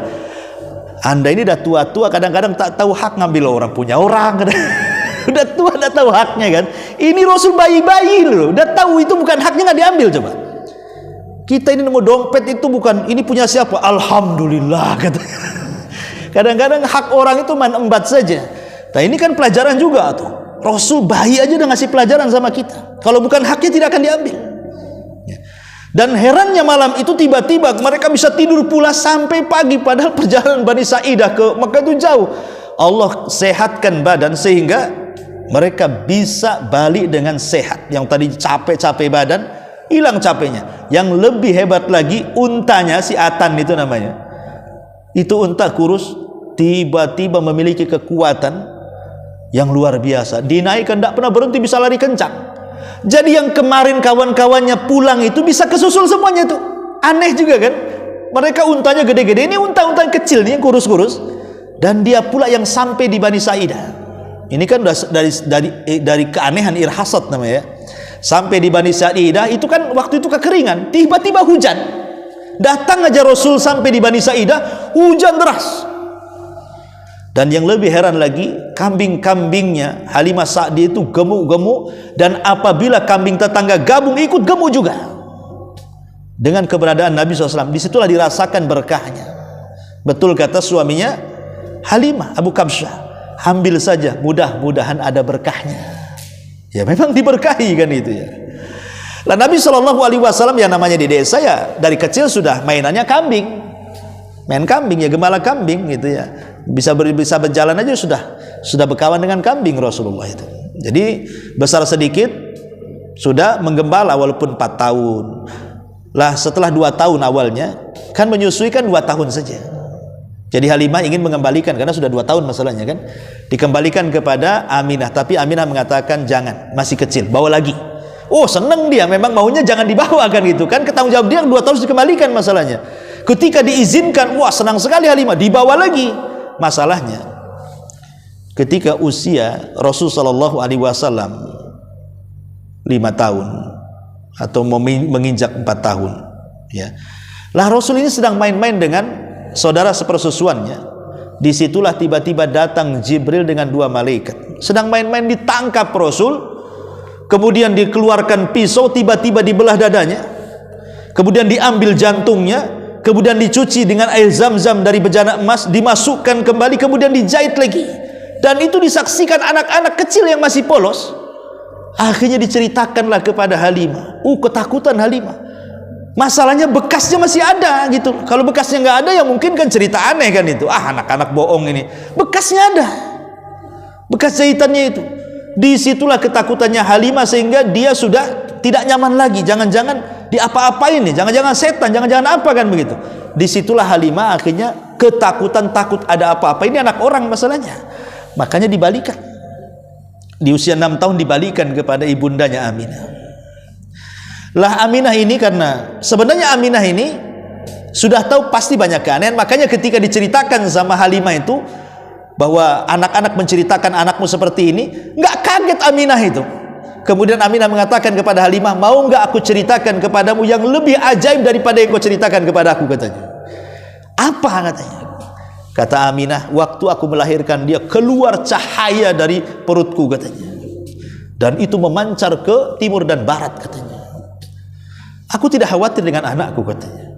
Karena sudah ada keanehan sejak kecil gitu ya. Lah karena Halimah sudah tidak mau, dia takut gitu. Akhirnya cuman 5 tahun lebih saja bersama Halimah itu. Ya, mau menginjak 6 tahun. Maka kemudian itulah yang pertama kali yang menyusui Nabi itu sebenarnya bukan Halimah saja. Ada 3 wanita ya kan. Pertama ibunya sendiri, tapi karena susunya nggak bagus, disusukan kepada Thuwaibah. Thuwaibah itu budaknya Abu Lahab. Dia punya anak kecil, disusukan kepada Rasul, mau pula Nabi. Oh, senang Abu Lahab tuh. Itu belum jadi musuhnya. Ya, karena masih kecil belum dia akan jadi Nabi kan. Senang, akhirnya dimerdekakan Thuwaibah. Baru kemudian dikirim ke desa ke Halimah. Jadi 3 wanita yang musuh Nabi itu. Khadijah, Thuwaibah, Halimah. Ya. Singkat cerita, akhirnya kemudian Nabi SAW hendak diajak ziarah ke kuburan ayahnya Abdullah. Karena Abdullah itu kan meninggal kena wabah. Bahasa kitanya kena corona lah kan itu kalau sekarang ini. Kalau dulu kan taun. Ada di Madinah itu dikenal dengan wabah Yathrib namanya. Jadi ketika Abdullah itu lewat di Madinah untuk mengunjungi kerabatnya, ketika hendak pergi ke Syam, disitulah dia jatuh sakit kena wabah, akhirnya meninggal dan dikuburkan di Madinah. Jadi ibunya itu ingin menziarahi kuburan ayahnya, karena Nabi SAW tidak pernah melihat rupa ayahnya seperti apa. Kalau sekarang kan ayahnya kalaupun mati di waktu di kandungan kan sudah ada fotonya. Anaknya sudah besar, ini loh gambar bapakmu. Nah, kalau sekarang kan ada fotonya kan. Kalau zaman dulu cemana? Rasul tidak pernah melihat wajah ayahnya seperti apa. Jadi hanya bisa menziarah kuburannya. Maka berangkatlah 3 orang ini. Pertama ibundanya Aminah, yang kedua budaknya namanya Ummu Aiman, kemudian yang ketiga Rasul. Yang ketiga itu usianya 6 tahun. Bayangkan Mekah Madinah, Anda yang pernah umroh, sejauh itu perjalanan, bukan pakai mobil pesawat di zaman itu. Paling tinggi pakai unta. Kuda tidak mungkin. Kuda ini capek sedikit bisa mati kalau ini. Jadi mereka paling pakai unta. Bayangkan Mekah Madinah pakai unta. Kita bisa bayangkan, ini perempuan 2 sudah tua, satunya anak kecil 6 tahun. Tapi memang Allah Subhanahu wa taala berikan kekuatan, mereka sanggup safar sejauh itu. Sampai di Madinah, datang ke kuburannya. Setelah beberapa hari di Madinah, hendak pulang ke Mekah. Disitulah ibundanya sakit di daerah namanya Abwah, antara Mekah dan Madinah. Ada namanya kota Abwah. Anda yang kalau dari Madinah ke Mekah, biasanya kan ada tuh gapuranya, Abwah. Ya. Lah disitulah kemudian ibunda Aminah sakit dan tidak tertolong, kemudian meninggal. Rasul menyaksikannya, Rasul ikut menguburkannya 6 tahun. Kemudian oleh Ummu Aiman dibawa balik, diserahkan kepada pamannya Abdul Muthalib di usia 6 tahun. Lah Abdul Muthalib ini dia sayang dengan Nabi SAW, karena yang memberi nama juga Muhammad itu juga Abdul Muthalib, kakeknya. Jadi satu malam Abdul Muthalib itu bermimpi. Tiba-tiba dalam mimpinya didatangi seseorang, kemudian dikatakan bahwa engkau akan punya cucu, beri nama dia Muhammad ataupun Ahmad. Makanya ketika dia terjaga, tahu-tahu Aminah lahir. Makanya langsung diberi nama ini Muhammad. Dan ketika itu tidak ada orang namanya Muhammad kecuali Rasul. Tidak ada orang namanya Muhammad. Satu-satunya nama Muhammad itulah Nabi SAW. Oh, kalau sekarang macam-macam Muhammad tuh. Ya. Michael masuk Islam, Muhammad Michael. Ya kan? Sekarang orang mu'alaf aja pakai Muhammad embel-embelnya. Sekarang terbanyak nama Muhammad di dunia itu. Tidak ada nama yang paling banyak di dunia melebihi Muhammad atau Ahmad. Coba ujung barat, timur, selatan, nama Muhammad terbanyak satu dunia. Subhanallah. Dan itu persis seperti firman Allah Subhanahu wa taala, Inna syani'aka huwal abtar. Inna a'tainakal kautsar fasholli li rabbika wanhar. Inna syani'aka huwal abtar. Yang membenci wahai Muhammad, mereka lah yang abtar. Abtar itu terputus, tidak akan disebut-sebut namanya. Karena ketika meninggal putra beliau namanya, ada yang mengatakan Abdullah, ada yang mengatakan Qasim, ada yang mengatakan Ibrahim, tapi yang jelas putra Rasul meninggal, diolok oleh seorang musyrik namanya Wa'il ibn Wa'il Al-As ibn Wa'il As-Sahmi, Al-As ibn Wa'il As-Sahmi ini musuh besar Rasul, mengejek Nabi. Biarkan si Muhammad itu, tidak usah direken, anak laki-lakinya mati, karena bagi orang Arab anak laki-laki itu emas, akan meneruskan perjuangannya. Kalau anak laki-laki mati berarti hilang penyebutannya, kayak kita lah, kalau anak kita perempuan semua kemudian nikah, kemudian punya anak, nama kita sudah hilang, karena cucu kita binnya kepada siapa? Kepada laki-laki, ya kan? Bin bapaknya, bin kakeknya. Kita ini yang punya anak perempuan gak disebut-sebut, yang disebut-sebut itu ya suaminya nantinya kan.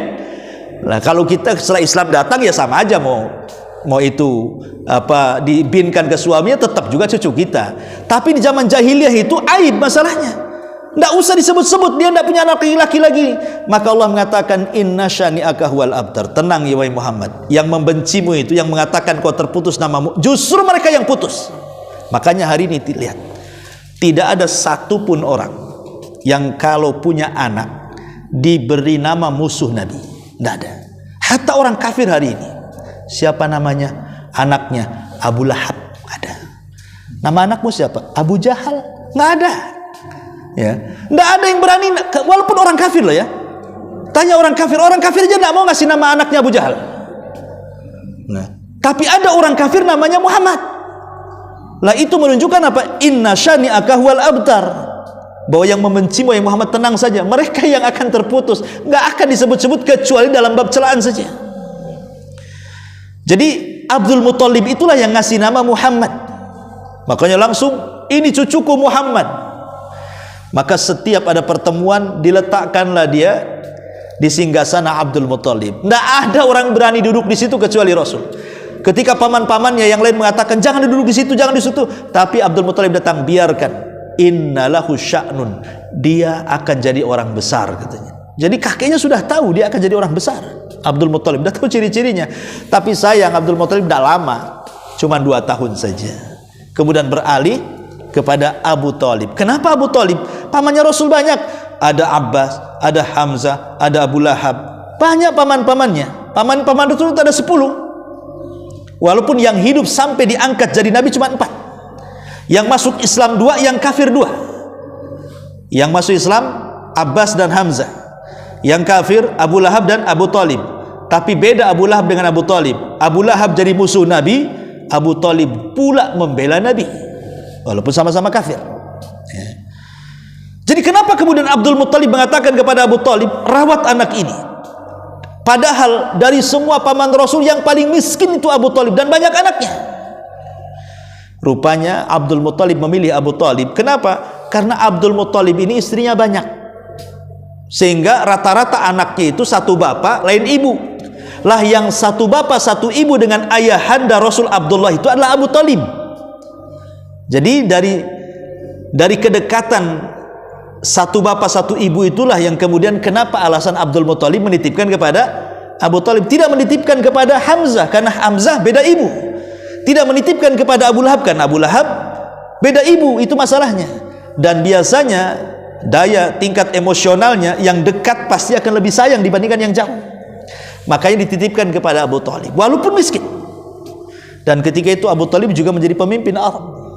Makanya dirawat oleh Abu Thalib dari usia 8 tahun sampai menikah, sampai diangkat jadi Nabi. Ya. Jadi Abu Thalib ini berusaha untuk merawat Rasul, bahkan lebih sayang dibandingkan dengan anak-anaknya. Lah, ketika usia Rasul 12 tahun, singkat-singkat saja, Abu Thalib ingin mengajari orang-orang Mekah, orang Rasulullah seperti anak-anak sebayanya. Apa itu? Ilmu perniagaan. Karena kita tahu bahwa orang Mekah itu semua peniaga. Kalau orang Madinah itu petani, petani kurma. Rata-rata petani Madinah itu. Tapi orang Mekah itu rata-rata peniaga. Kenapa? Mau nani di mana? Ditaruh di batu.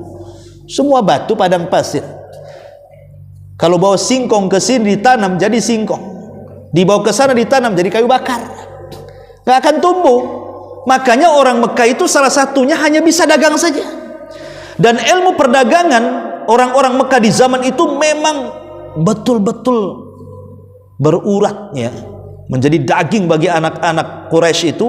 Mereka harus bisa menjadi seorang pembisnis. Makanya digambarkan dalam Quran, li ila fi Quraisyin ila fihim rihlatas syita'i was-saif. Kebiasaan orang Quraisy itu mereka rihlah, jualan. Kemana? Syita ke Syam, saif ke Yaman. Itu dua arah tuh, ya, antara Yaman dengan Syam. Lah akhirnya kemudian di usia 12 tahun Rasul diajak pamannya ke Syam. Bayangkan Syam jauh. Ya, perjalanan 1 bulan sampai di Syam, balik lagi 1 bulan, apa enggak 2 bulan PP itu. Capeknya naik unta coba ke sana tuh. Umur 12 tahun melakukan perjalanan 1 bulan. Kita nggak bisa bayangkan tuh, ke Palestina, dari Mekah ke Palestina itu naik unta. Ya. Tetapi di situ mulai ada keanehan. Tiba-tiba awan hitam itu selalu menaungi Rasul mulai dari Mekah sampai masuk ke Syam. Seolah-olah tidak pernah tersengat matahari. Setiap ada batu tiba-tiba ada yang salam, setiap lewat pohon tiba-tiba ada yang salam. Ini keajaiban luar biasa. Tapi ketika sampai di perbatasan Syam, mereka dicegat oleh seorang pendeta ekstrim namanya Buhairah Rahib. Buhairah Rahib dalam sejarah itu dia ekstrim sampai diusir dari gereja. Saking ekstrimnya Buhairah itu, diusir dari gereja, akhirnya membuat kemah di padang pasir. Alasannya apa? Karena dia itu mempelajari ilmu perdukunan.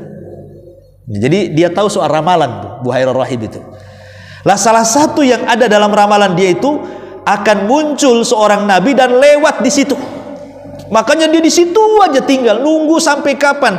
Ketika dia melihat ada tanda-tandanya, maka dia selalu memperhatikan orang Arab yang lewat. Setiap kafilah lewat dagang itu diperhatikan. Sampai ketika melihat ada kafilahnya Abu Thalib, kaget dia, jangan-jangan ini, langsung dicegat. Kemudian diajak masuk, diajak makan. Kata Abu Hurairah, apakah semua sudah ada di ruangan ini?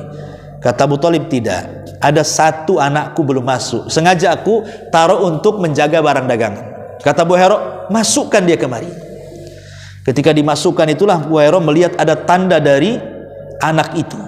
Apalagi ketika disuruh disingkap bahunya sebelah sini, rupanya ada tanda. Ya, bulatan, di situ ada kayak ada bulu-bulunya. Itu tanda kenabian namanya. Disitulah kemudian Buhairah bertanya kepada Abu Thalib, apakah ini anakmu? Kata Abu Thalib, iya anak saya. Kadzabta, dusta, ini bukan anakmu katanya. Pasti bapaknya sudah meninggal. Ya. Tahu pula dia kan itu. Abu Thalib masih makin bingung, kok dia tahu kan itu. Iyalah dia peramal. Ya. Kemudian, mau nggak kau beberapa hari tinggal di sini? Karena pendeta dan orang Syam, orang asli sana, ya akhirnya Abu Thalib mengalah, mau beberapa hari tinggal di tendanya itu. Disitulah Buhairah memperhatikan gerak-gerik Rasul itu. Ya, disitulah dia yakin dia seorang nabi. Maka setelah dia yakin seorang nabi, dia ngomong sama Abu Thalib, jangan kau bawa ke kota. Nanti kalau orang-orang Yahudi tahu dia calon nabi, pasti dia akan dibunuh. Bawa balik katanya. Akhirnya ngomong pendeta, ketakutlah Abu Thalib ini. Sudah sampai di Syam, udah jauh-jauh lagi kan. Terpaksalah balik dia karena yang ngomong pendeta. Dibalikan ke Mekah, dia berangkat lagi. Lah Nabi SAW sedih lah. Kenapa dia ditinggalkan? Tapi dia tidak kehilangan akal. Dia lihat orang sebayanya 12 tahun itu ngapain di Mekah itu. Rupanya rata-rata usia sebayanya itu mereka menjadi penggembala kambing, cari orang kaya yang banyak kambingnya, kemudian dirawat, nanti digaji walaupun dengan harga murah. Murah sekali gajinya. Sampai disebutkan oleh itu alal qararid, saking murahnya. Akhirnya dia mulai gabung tuh jadi penggembala kambing. Sejak itulah dia jadi penggembala kambing. Hikmahnya apa? Kenapa Rasul jadi penggembala kambing? Ada istilah ahli sejarah mengatakan min riayatil ghanami ila riayatil umami. Bermula dari pemimpin menjadi pemimpin kambing, dari silah dia akan menjadi pemimpin umat. Kenapa dari kambing? Ya, rupanya kambing ini yang ngajari Nabi, ngajari kesabaran, ngajari akhlak yang baik, ngajari keberanian, ngajari rahmat, macam-macam diajari sama kambing itu. Bukan kambingnya kayak bu guru ngajar gitu, bukan. Maksudnya orang pengembala itu kan harus sabar. Kayak kita lah punya kucing rawatan, kalau nggak sabar bisa mati kucingnya. Ya. Kalau nggak sabar kita pentungi lah kan itu. Ini kucing nih kurang ajar makan ikan asin. Bisa dipentung sama kalau nggak sabar kan. Kemudian diajari pula dari kambing ini rahmat, kasih sayang. Karena kalau kambing sakit dibiarkan bisa mati, diobati, ya, ditelateni akhirnya sembuh kan itu. Diajari keberanian karena kambing ini kalau dibiarkan datang serigala, terpaksa dilawan serigala, beraninya muncul. Kemudian diajari kesederhanaan karena pengembala itu bukan kayak orang kantor, ya, bajunya bagus-bagus pakai dasi, ya bajunya kayak gembel kayak kambing lah kan itu. Tidur sama kambing. Ya, itulah orang kambing, baunya bau kambing. Itulah, jadi diajari banyak hal ketika Rasul itu menjadi penggembala kambing. Rupanya memang Allah jadikan dia jadi penggembala kambing. Kenapa tidak menggembala unta? Karena rata-rata penggembala unta itu keras. Seperti Umar bin Khattab itu penggembala unta, makanya keras dia. Karena unta itu tabiatnya setan. Makanya orang makan daging unta itu batal wudunya. Tapi kalau orang makan daging kambing tidak batal wudunya. Rasul melarang tidak boleh sholat di kandang unta. Tapi Rasul membolehkan sholat di kandang kambing. Kenapa? Karena kambing nggak cemburu. Kita sholat di situ nggak akan diganggu. Coba kita sholat di kandang unta, untanya marah tuh, tempatnya di ini, bisa datang ditendangin sama unta tuh. Makanya unta itu tabiatnya setan. Ya. Lah Rasul nggak dididik menjadi penggembala unta, tapi jadi penggembala kambing. Nah, makanya kalau ingin jadi pemimpin, menggembala kambing. Ya, nanti diajari sama kambing itu kesabaran macam-macam. Ya. Masyarul muslimin wal muslimat rahimani wa rahmatullah. Sampai kapan jadi gembala kambing? Sampai beliau dewasa. Lah ketika jadi penggembala kambing inilah Nabi SAW masyhur dengan julukan apa? Shadiqul amin. Orangnya jujur, orangnya amanah. Bagaimana kisahnya sampai julukan ini nempel sama Nabi itu? Begini. Jadi ketika Rasul itu sudah usianya 15, masih jadi penggembala kambing. Bertahun Rasul menjadi penggembala kambing itu. Walaupun di situ ada peristiwa namanya perang Fijar, ada Hilful Fudul, macam-macam ceritanya. Saya ingin fokus di kambing ini dulu. Jadi Nabi SAW apabila ada acara, kalau sudah 18 tahun kan umumnya orang Arab di zaman itu kan nikah muda. Jarang yang tua-tua nikah orang Arab itu. Zaman itu kecil-kecil sudah nikah. Ya, orang Arab itu. Makanya Rasul aja menikah dengan Aisyah umurnya 6 tahun kan itu. Baru digauli 9 tahun ketika dia sudah dewasa, sudah balik. Jadi ada acara pernikahan. Lah Nabi SAW selalu dititipkan kambing sama kawan-kawannya karena ingin hadir di pernikahan. Maka Rasul kadang-kadang nampung beribu-ribu kambing. Kalau dia punya 10 kawan, ya 10 kambing kawannya diambil sama dia, dirawat sama dia. Sampai acara itu bisa berhari-hari, bisa seminggu acara itu kan. Baru datang, tidak ada satupun kambing yang hilang, tidak ada satupun kambing kawannya yang sakit, tidak ada satupun kambingnya yang mati, tidak ada yang dimakan serigala, utuh, makan sehat. Disitulah kawan-kawannya menjuluki dia orangnya amanah, tidak ada yang hilang kambingnya, malah sehat, orangnya jujur. Bahkan orang Arab itu karena terkenal wafa, tadi saya katakan wafa, orang Arab itu terkenal wafa itu. Jadi kalau Anda berbuat baik sama saya, 1 kali saya akan berbuat baik 2 kali. Itu namanya wafa. Itu orang Arab terkenal dengan wafa itu. Ya. Jadi karena Rasul itu sudah baik sama mereka, mereka pengen juga ngajak pesta. Ayolah, ada orang nikah kawan kita datanglah ke sana. Ya. Tapi ingat, Nabi itu dari kecil tidak pernah melihat aurat, tidak pernah memandang aurat, tidak pernah minum khamar, tidak pernah. Ya. Jadi memang sudah dipersiapkan oleh Rasul jangan ada cacat, karena dia akan jadi nabi. Jadi apabila datang ke acara pernikahan, beliau hanya bisa tidur saja. Karena di acara itu banyak kemungkaran masalahnya. Ya, banyak mengumbar aurat, minum khamr dan macam-macam kan gitu. Rasul datang saja ke walimah, langsung tidur, selesai walimah dibangunkan. Jadi nggak tahu apa yang terjadi itu. Kalau kita ini kalau ada konser di walimah paling depan pula, payahnya pula pakai sarung, pakai peci pula. Lebih parah lagi ikut joget pula di situ. Wah, ini gak ada terlaluan. Jadi Rasul tidak pernah melihat maksiat memang. Jadi luar biasa. Itulah makanya tersematkan kalimat Shadiqul Amin itu ketika jadi penggembala. Lah ketika usianya ya sekitar 18-20 tahun beralih dia. Karena sudah dewasa sih masalahnya, sudah bisa, dia ingin beralih dari penggembala menjadi pedagang, layak seperti orang-orang itu. Maka mulailah dia dagang kecil-kecilan di sekitar Mekah. Kemudian mulailah dia merambah ke Yaman, ke Syam. Lah rupanya para sedagar-sedagar yang kaya-kaya itu suka dengan dia, karena selalu diuntungkan dan tidak pernah dirugikan. Dan subhanallah, melekat Shadiqul Amin itu sampai ketika menjadi peniaga, para saudagar itu menyebutnya Shadiqul Amin. Sampai terdengar oleh seorang wanita yang disebut dengan Thahirah, wanita suci. Karena orang Arab menyebutnya, aku masuk ke wanita suci dan keluar dari wanita suci. Maksudnya siapa? Khadijah. Kedengaran di telinga Khadijah. Dan Khadijah itu wanita paling kaya di zaman itu. Jadi kalau saudagar Arab yang laki-laki dikumpulkan kekayaannya dengan kekayaan Khadijah, nggak ada apa-apanya. Saking kayanya Khadijah itu. Kaya sekali. Karena dia mewarisi harta dua suaminya. Suami pertamanya meninggal, mewarisi harta. Nikah lagi, meninggal, kemudian mewarisi harta. Dan dia juga orang wanita cerdas. Dia punya anak dari suaminya yang lain, tapi tidak diceritakan anaknya. Lah ketika kemudian Khadijah ini mendengar kok ada anak muda yang katanya orangnya jujur, amanah, kenapa aku tidak kerjasama dengan dia? Mulailah kemudian dia mencari-cari orang itu, ketemu, diundang ke rumahnya. Disitulah mulai diajak bisnis dengan sistem mudharabah. Dalam bahasa Kitabul Bai' itu mudharabah itu artinya saya kasih modal, kau yang mainkan modalmu. Akhirnya dimodalkan. Lah beberapa kali ketika membawa dagangan Khadijah itu keuntungannya berlipat-lipat. Dan Khadijah tidak pernah bekerja sama dengan siapapun yang keuntungannya berlipat-lipat kecuali dengan Muhammad. Dia penasaran. Karena biasanya kata orang dia baik, tapi orang itu belum dikatakan baik sampai tahu kelakuan ketika safar. Makanya safar disebut safar karena yusfir tabiat ar-rajul, menampakkan tabiat orang. Mungkin kalau masih di masjid, ketemu di Masjid Uswatun, baik orangnya, senyum, ajak safar ke Jakarta. Nanti lihat tuh ketika safar tuh tabiatnya, ajak umroh, ajak mana, ajak aja. Tahu nanti bakhilnya nampak. Ya kan, egonya nampak, emosinya nampak. Nah, itu orang safar itu. Karena namanya orang safar lemah, lelah, letih kan, dia mikir sendiri kan. Tapi kalau ketika dia safar baik, memang dia orang baik. Tapi ketika safar tidak baik, berarti memang dia nggak baik.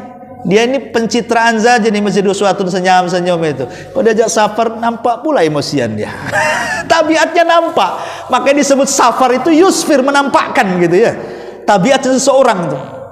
Jadi Khadijah pengen, jangan-jangan itu pujian orang sama Muhammad saja. Saya ingin tahu ketika dia safar, diutusnya budak dia yang laki-laki namanya Maisarah. Maisarah, kau ikut dagang dengan Muhammad. Catat semua yang terjadi, jangan dilewatkan. Maka dikirimlah Maisarah. Lah Maisarah ini mencatat semuanya, termasuk keanehan-keanehan. Apabila lewat batu kok ada ucapan salam, kalau lewat pohon ucapan salam, kemudian hewan yang menaungi, kemudian juga bagaimana Rasul itu selalu tersenyum. Ya, Rasul itu, itulah mukjizat aneh ya Rasul itu ya, akhlaknya kan. Apa kata Anas? Nabi itu tidak pernah tidak tersenyum. Dia muka masam itu seumur hidup satu kali. Bayangkan, muka masam Rasul itu seumur hidup cuma satu kali. Kapan? Ketika dia sedang berdakwah di pembesar Quraisy, datang orang buta namanya Ibnu Umi Maktub, ingin masuk Islam. Lalu Rasul lagi fokus ke pembesar-pembesar. Nih kalau masuk Islam pasti bawa kaumnya nih. Ini orang buta miskin ngapain datang?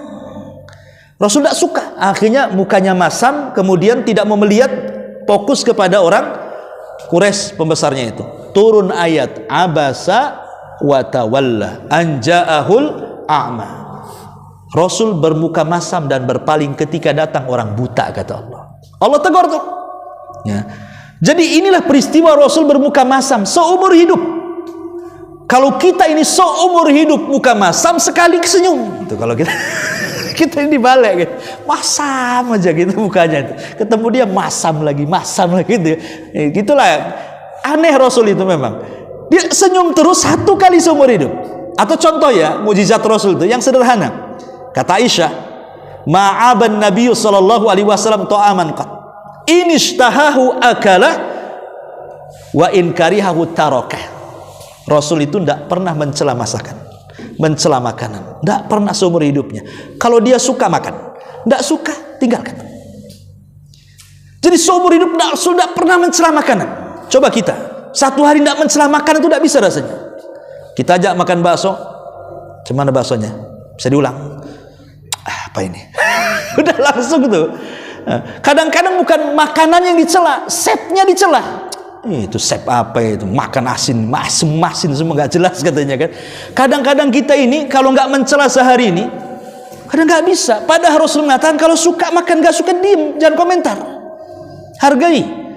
Nah itulah mujizat Rasul, tidak pernah mencela makan. Kalau kita terbalik, mencela terus makan. Ya, sekali-kali aja memuji makanan itu pun ada apa-apanya tuh. Ya. Tapi yang jelas bahwa itu mujizat sederhana, tapi tidak bisa dilakukan manusia.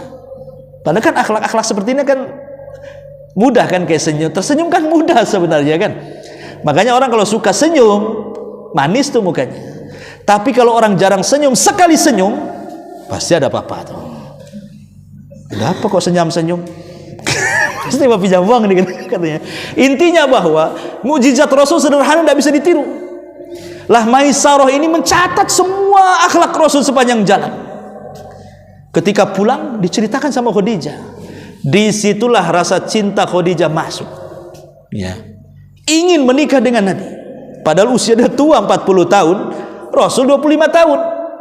Tapi karena dia orang kaya, cantik, dihormati, dipuji orang kan itu. Ya siapa yang nggak mau kan itu? Rasul miskin, hidup sama pamannya, yang bantu pamannya saja. Ditawari janda, kaya kan itu, dihormati ya. Kalau zaman sekarang mana ditolak kan itu. Tapi Rasul sekali lagi wafat, dia tidak mau menerima. Ketika Khadijah meminta Nafisah, saudarinya, bilang sama si Muhammad itu, mau nggak dia kawin sama saya? Datang Nafisah, "Wahai Muhammad, kira-kira kau mau menikah nggak?" katanya. Basa-basi. Kata Rasul, "Mau menikah dengan siapa?" "Ya dengan Khadijah." "Oh nanti dulu, saya harus melaporkan kepada pamanku." Jadi mau nikah saja lapor dulu sama pamannya, karena paman itu bagikan bapak bagi Rasul, karena dia kan bapak angkatnya memang.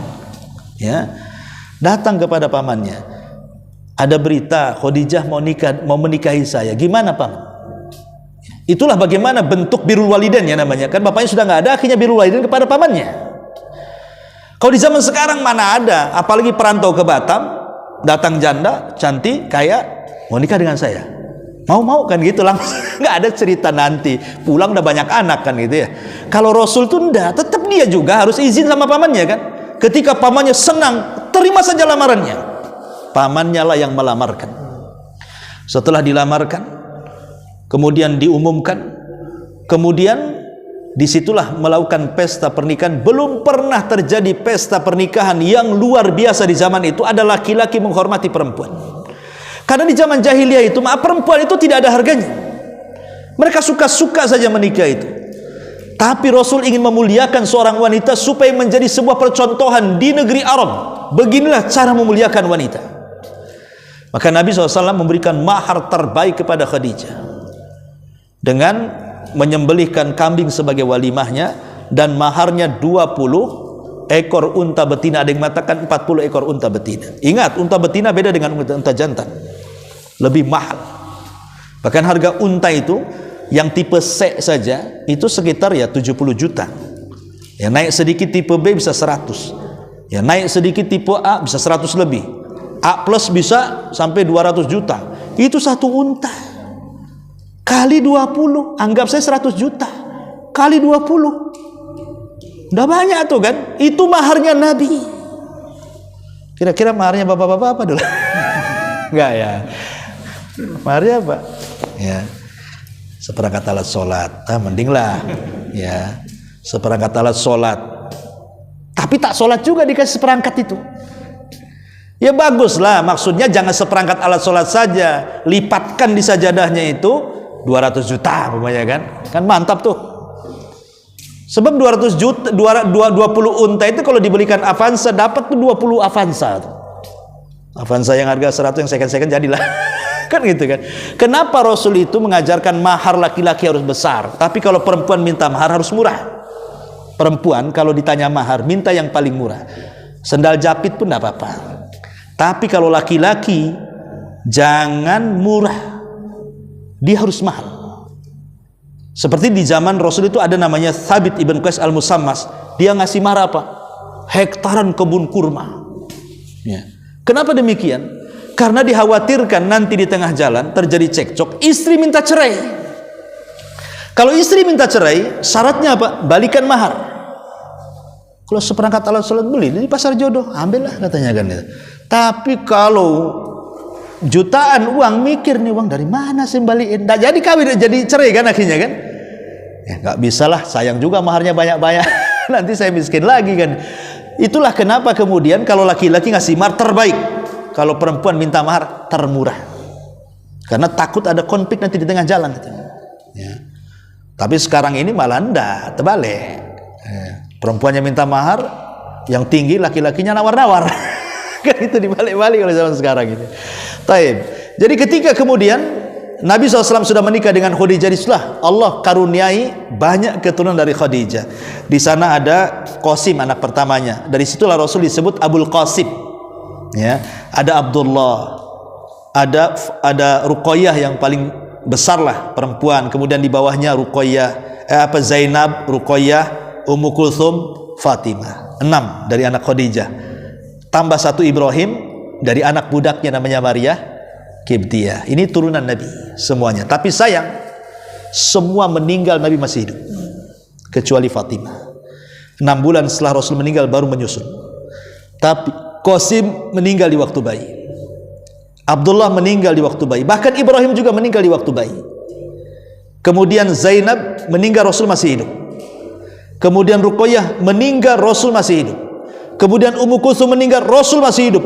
Dan tiga-tiganya Rasul yang mengkafani, yang menguburkannya, kecuali Fatimah. Fatimah 6 bulan kematian Rasul baru menyusul. Tapi lihat bagaimana Rasul diuji dengan anak-anaknya meninggal duluan. Orang tua meninggal musibah, sedih, tapi tidak sesedih kehilangan anak. Ya, apalagi pasangan meninggal, sedihnya sebentar, besoknya kawin lagi. Itu kalau pasangan. Memang dari dulu saya doakan pengen kapan mati. Gak ada juga yang jahat itu ya. Tapi kalau sudah anak yang meninggal, itu susah. Ada seorang ibu itu sudah 5 tahun anaknya meninggal. Dia nangis setiap malam. Ya, sampai 5 tahun nggak bisa. Artinya kematian anak itu menyentuh sekali. Makanya ketika Ibrahim meninggal, Rasul menangis sampai 3 hari. Rasul menangis, meneteskan air mata. Ya. Sehingga Abdurrahman ibn Auf itu bertanya Rasul, bukankah kau melarang tidak boleh ketika terkena musibah kau menangis? Kata Rasul, Abdurrahman, ini bukan tangisan niyahah, ini tangisan rahmat. Wajar aku menangis karena kematian Ibrahim.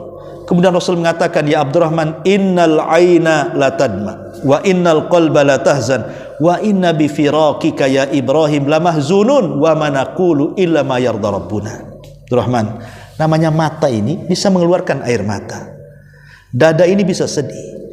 Perpisahan aku dengan Ibrahim menyesakkan dada, tapi aku berusaha tidak berkata-kata kepada Allah kecuali yang diridhoi Allah Subhanahu wa taala. Jadi Rasul tetap sabar. Ya, menangis boleh tapi jangan niyahah. Niyah itu artinya guling-guling, ambil gunting, cukur-cukur rambut, sobek-sobek kan, nampar-nampar, itu namanya niyahah tuh. Nanti datang ke kuburan, oh, nangis depan suaminya udah mati, nanti anakmu makan apa kan itu. Hidup lagi, seandainya dihidupkan tuh, gimana ceritanya tuh? Nggak lari dia. Ya. Jadi ada orang-orang yang niyahah, tidak boleh dalam Islam itu. Karena Rasul mengatakan, laisa minna man dharabal hudud wa syaqqal juyub wa da'a bida' wal jahiliyah. Bukan umatku, kata Rasul, orang yang menampar-nampar pipi, mau nyobek-nyobek pakaian, berteriak-teriak ala jahiliyah. Itu niyah hendak boleh, sabar ya ketika kematian. Taib. Setelah Nabi SAW, itu kan 9:30 Pak Lukman. Ini belum, baru sepertiga cerahnya sejarah ini. Jadi lanjut gimana nih? Lanjut atau bersambung? Sambung aja lah ya. Iya, ya. Kita sepakat bersambung saja karena tadi diumumkan Pak Lukman setiap bulan kita ada kajian sirah. Iya, sebelum saya tutup ada waktu 5 menit kita buat tanya jawab saja. Silakan kalau ada yang mau bertanya. Ada yang bertanya? Nggak ada? Iya, alhamdulillah. Ya, kita berdoa kepada Allah Subhanahu wa taala, mudah-mudahan malam ini malam berkah dan kita senantiasa menjadi umat Rasul yang istiqomah menjalankan sunnah Nabi sallallahu alaihi wasallam dan terus meneladani Nabi sallallahu alaihi wasallam. A'udzubillahi minasyaitonir rajim. Bismillahirrahmanirrahim. Ihdinas siratal mustaqim, siratal ladzina an'amta 'alaihim ghairil maghdubi 'alaihim waladdallin. Allahumma nas'alukal huda wat tuqa wal afafa wal ghina. Allahumma arinal haqqa haqqan warzuqna ittiba'ah wa arinal batila batila warzuqna ijtinabah. Allahumma waffiqna ila sunnati rasulika ya rabbal alamin. Allahumma waffiqna ila sunnati rasulika ya rabbal alamin. Allahumma waffiqna ila sunnati rasulika ya rabbal alamin. Allahumma waffiqna ila siratal mustaqim. Allahumma nas'aluka al jannah wa ma qarraba ilaihi min qawli wa amal wa na'udzubika min sakhatika wan nar. Rabbana la tuzigh qulubana ba'da idh hadaitana wa hab lana min ladunka rahmatan innaka antal wahhab. Rabbana atina fid dunya hasanah wa fil akhirati hasanah wa qina adzabannar. Wa sallallahu ala sayyidina Muhammadin wa ala alihi wa sahbihi ajmain. Subhanakallah bihamdika asyhadu an la ilaha illa anta astaghfiruka wa atubu ilaik. Allahu ta'ala alam. Assalamualaikum warahmatullahi wabarakatuh.